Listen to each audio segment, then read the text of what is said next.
আমি তো অতটাই বুঝি, আমি এত বড় রাজনীতিবিদ নাই, কিন্তু মাটি আমি বুঝি, মানুষকে চেনার চেষ্টা করি।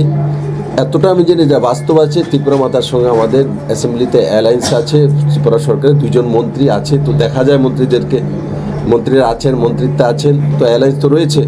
বাকি এডিসি ইলেকশনে কী হবে কেন্দ্রীয় নেতৃত্ব তয় করবে। 2018 ইলেকশনের আগে যখন আইপিএফটির সঙ্গে যাচ্ছিলাম, তখন কমিউনিস্টরা এখানে তুলেছে যে বিজেপি আইপিএফটির সঙ্গে যাচ্ছে, ত্রিপুরা ল্যান্ড তারা ডিমান্ড করেছে, কী হবে। আমাকে বুঝিয়েছে এদের সঙ্গে যাওয়া তো আপনাদের তো অবস্থা কাহিল হয়ে যাবে, কিন্তু আমরা ওদের সঙ্গে গিয়েছি, সরকারও করেছি।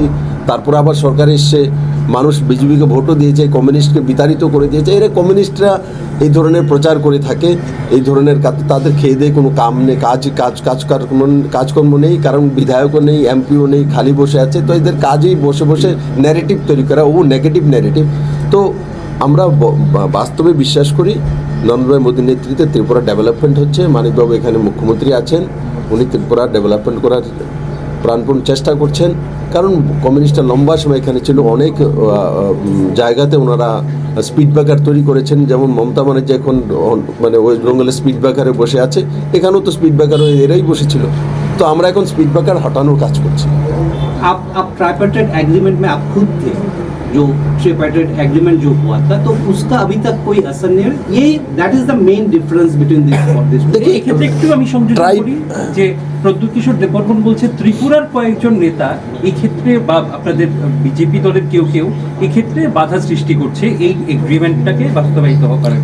দেখুন, ত্রিপুরার বাধা দেওয়া, ত্রিপুরার লোক বাধা দেবে, ত্রিপুরার প্রদ্যুৎ কুমার মানিক্য বাহাদুর ও এই মাটির, আমি বিপ্লব দেবের এই মাটির, তো স্বাভাবিকভাবে ভাই কে বাধা দেবে আমি জানি না, কারণ এটা সেন্ট্রাল গভর্নমেন্টের কাছে চলে গেছে, সিলেক্ট কমিটির কাছে আছে। কারণ এটা শুধু 25A বিষয়, সেটা শুধু ত্রিপুরার ইস্যু নয়।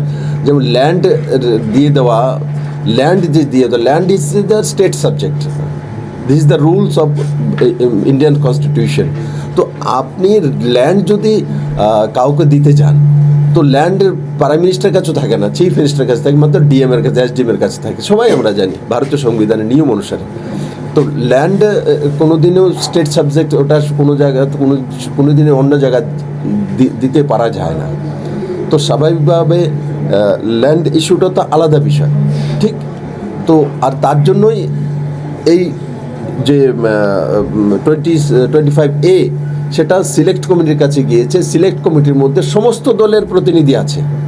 তো সিলেক্ট কমিটি যতক্ষণ পর্যন্ত রিপোর্ট না দেবে, কেন্দ্র সরকার তার উপরে ইমপ্লিমেন্ট করে দেবে, এইগুলো যদি কেউ বলে তো ঠিক না। কারণ সিলেক্ট কমিটি থেকে সেটা আসতে হবে পার্লামেন্টে।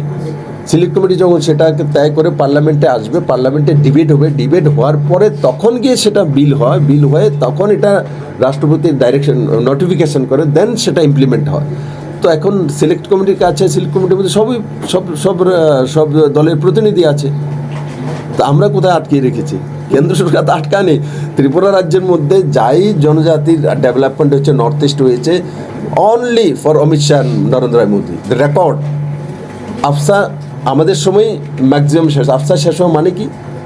উগ্রবাদের সমাপ্ত হওয়া। এরা কোথায় গিয়েছে? পিস, রোজগারে গিয়েছে। কে দিয়েছে? নরেন্দ্র মোদী। তো শুধু ত্রিপুরাতে করেছে না, পুরো নর্থ ইস্টের কোনো ওভারঅল ডেভেলপমেন্ট যদি কোনো রাজ্য সরকার বা কেন্দ্র সরকার করেছে, ভারতীয় জনতা পার্টি আর এনডিএ সরকাররাই করেছে। This is the true. তো সেটা প্রদ্যুৎ কিশোর মানিক্যও জানে, বিপ্লব দেবও জানে, ডক্টর মানিক শাহ জানে, অমিত শাহও জানে, আর ত্রিপুরা মানুষ বুঝে। আসন্ন এডিসি